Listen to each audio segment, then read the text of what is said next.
Hello everyone, today I am reacting to Rise Up Jordan Peterson powerful motivational speech, so let's get straight into it. Yesterday, not to who someone else is today. You need to compare yourself to who you were yesterday, not to who someone else is today. Facts. You need to have a hierarchy of improvement. You need to be aiming for something, and that means you're going to be lesser than people who've already attained along that dimension. It can give rise to envy. So the question is, who should you defeat in the final analysis? And the answer is, you should defeat your former self. You should be constantly trying to do that. And you're the right control for yourself too, because you're the one who's had all your advantages and disadvantages. And so if you want to compete fairly with someone, then you should be competing with you. If you're improving yourself, then what you are doing is competing with your lesser self. And then you might also ask, well, what is that lesser self? And that lesser self would be resentful and bitter and aggressive and vengeance-seeking and all of those things that go along with having a negative moral character. And those are things that interfere with your ability to progress as you move forward through life. So it's very necessary to understand that this is why, I've been stressing this idea of personal responsibility. It's like, well, personal responsibility is to compete with yourself, is to be slightly better than yourself the next day. Yes. And it better in some way that you can actually manage. And that. Yeah, it's so true. And I don't want to stop this video too much, but one of my concepts of life, or one of my ideas that I use for myself, is improving yourself 1% per day, because at the end of a calendar year, 1% every day is 365%. Like, that's a massive jump. And if you just focus on one little thing every day to improve, you can create drastic change in your life. Like, you don't have to do this massive thing within 1 week and change so much and do this and that, because I feel like then you may slope off or fall off track, or you maybe start incorporating some self-sabotaging behaviors without yourself even knowing it. Because I think too many people overcomplicate what to do in the short term, but don't really think enough into the long term.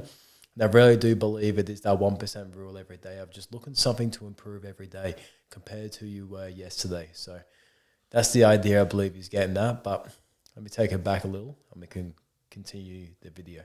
Than yourself the next day. Yes. And it better in some way that you can actually manage, and that's humility. It's right, like, well, I'm a flawed person, I've got all my problems, could I be as good as person X? It's like, not the right question. The right question is, could you be slightly better tomorrow than your currently flawed self?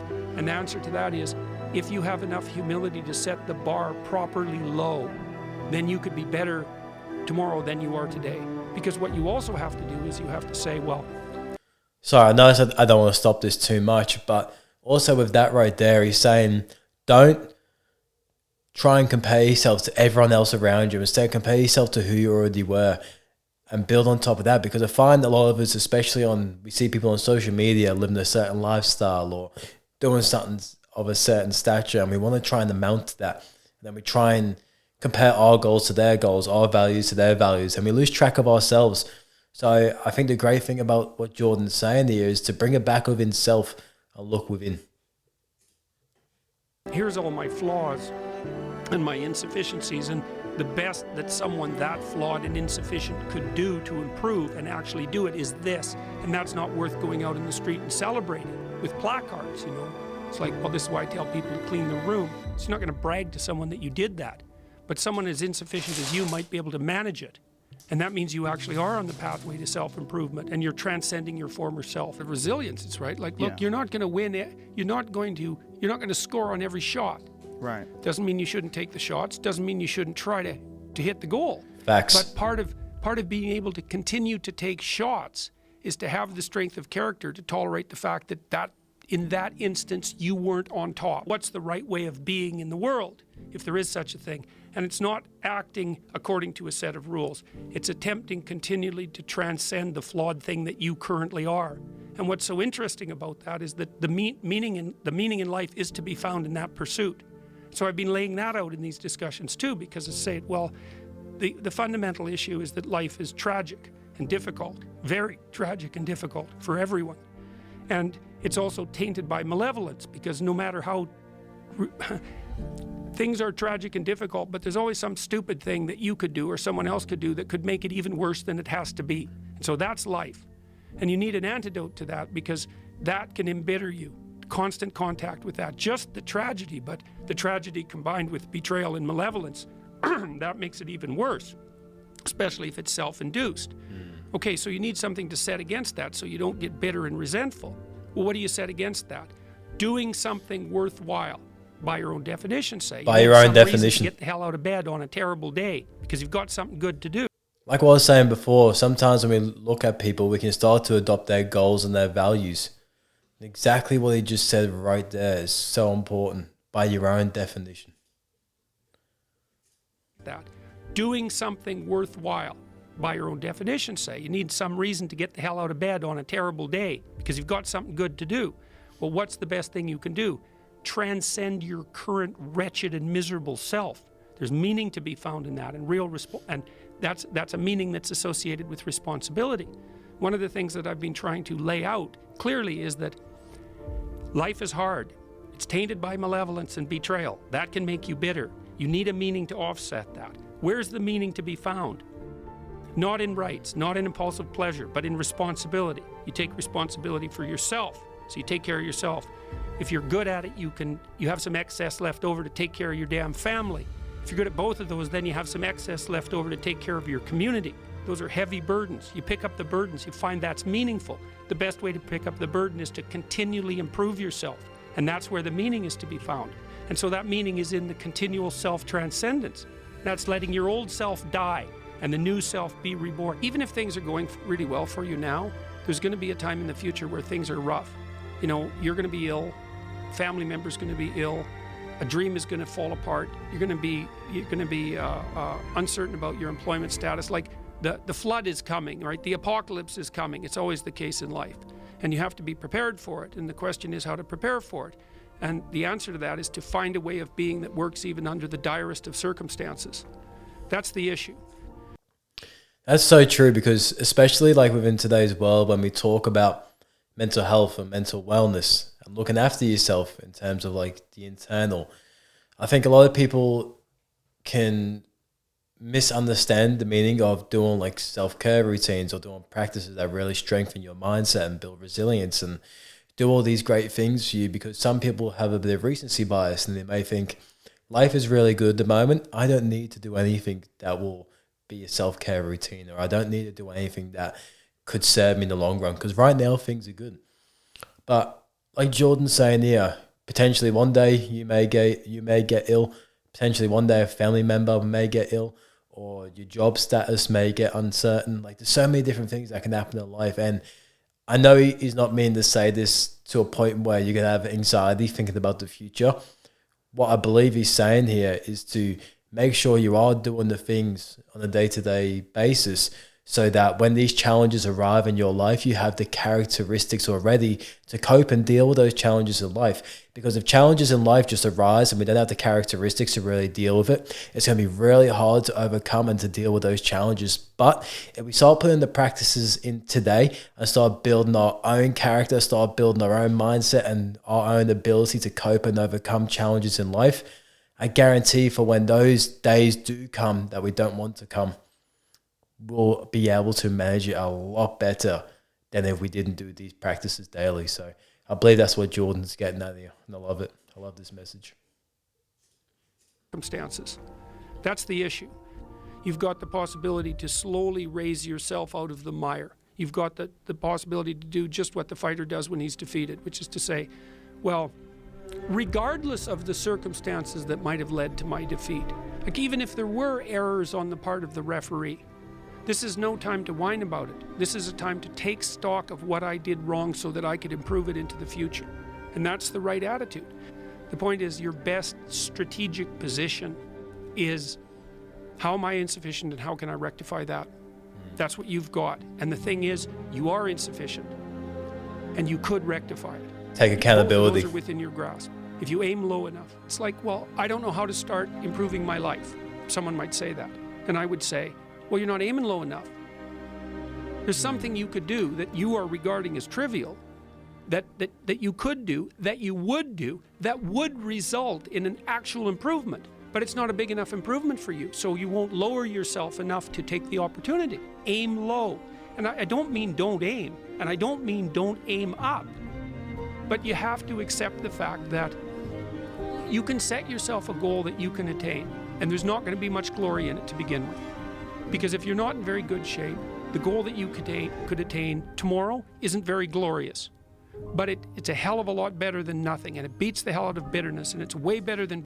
It's true, because I remember when I first started to overcome depression, and I remember what he's talking about here about aiming low, and I can actually resonate with this within my own journey in life, is that I decided that I needed to go to the gym and get healthy, or, you know, get some physical fitness about me. So I signed up to a gym. I remember the first day I walked in, I could, like, do you know those wooden, like, pole things that you stretch with? The wooden sticks that you stretch with at the gym. I could literally only bench that on my first day of the gym. Like, I was super skinny, had no muscle on me, and I could literally only bench that wooden stick.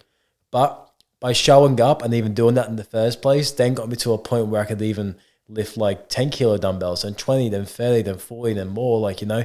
But I've never went to begin with and aimed low to bench that stick. I may have not even have seen the results of benching heavy when I did start to bench. So, you know, it just shows that if you start low, aim low, if you can't think of anything else to aim at, it's better than nothing.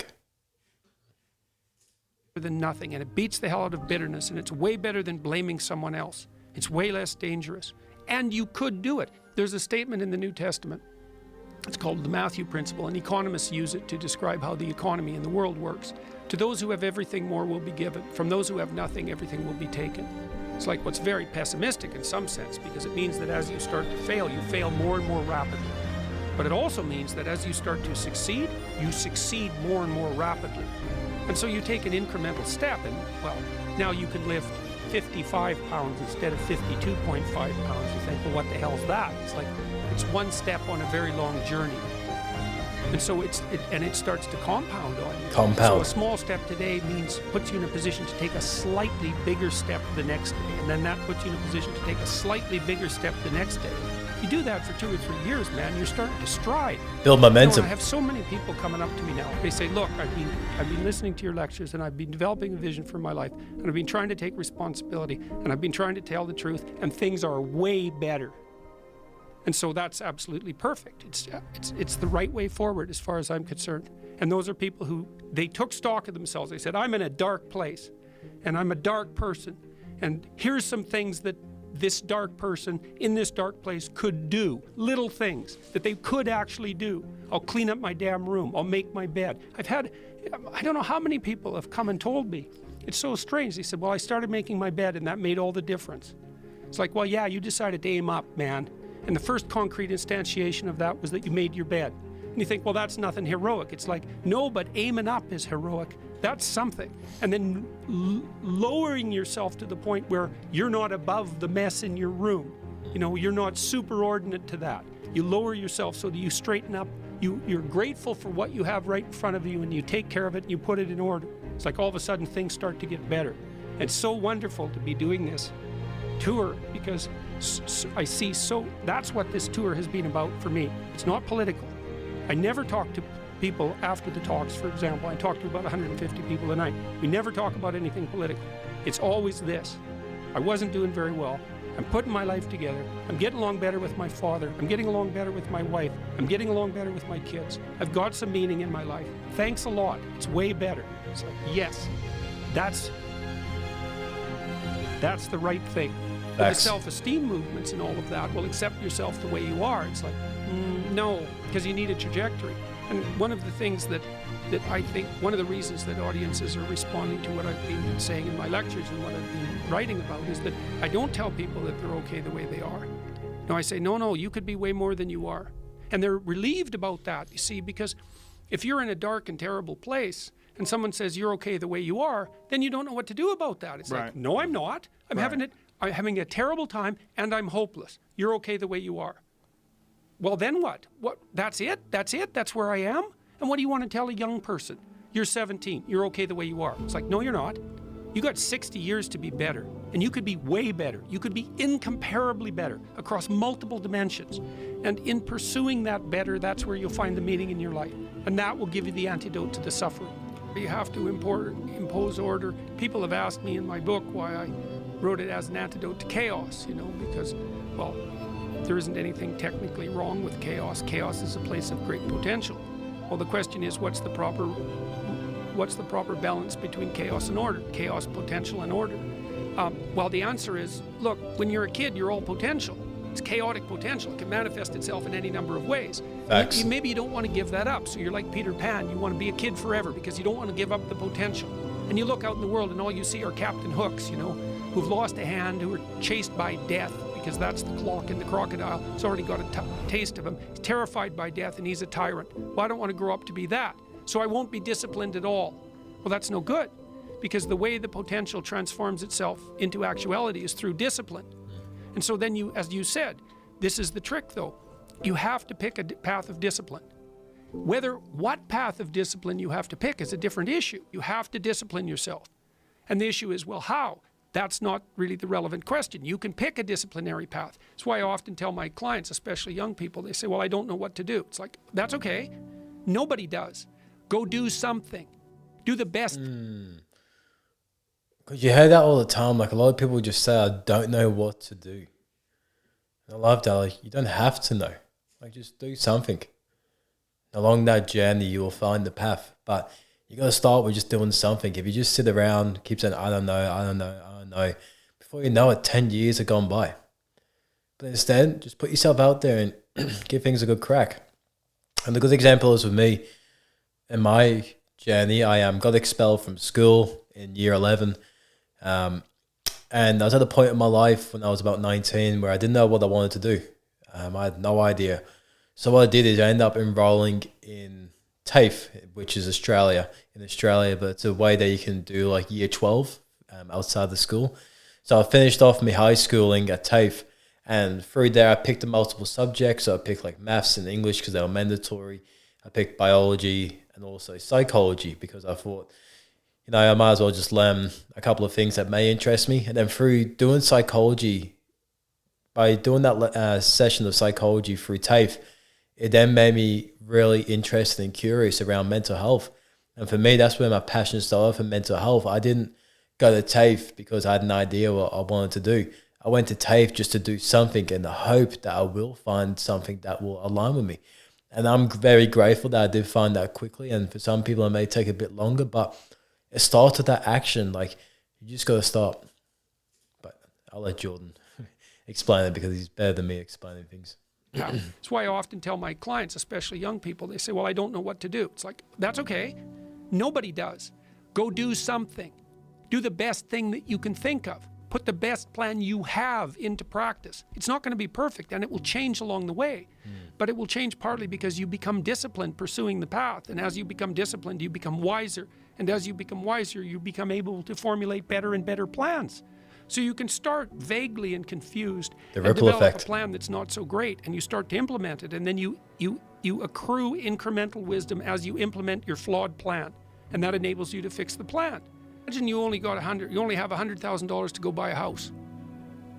And so you go look at this house, and it's like, Jesus, this house, man, it's like it needs a lot of work. It's like, well, that's all you've got. Well, are you going to pretend that the house is okay the way it is? Or are you going to look for where it's rotten and where the plumbing doesn't work and where the stove doesn't work? You have to go and look and see where everything needs to be fixed. True, because that is hard. Are you really going to buy the house? Or are you actually going to buy the house and live in it, even though it's got no plumbing, it's got no electricity, it's got no hot water running, it's going to live in it forever? Or will you start looking at pieces that you can start potentially to work on to improve the house? Everything needs to be fixed. And that is harsh, man. And then in order to do that properly, someone has to have taught you, look, you aren't your problems. Well, you are. You're most fundamentally that which, if it confronts its problems, can solve them.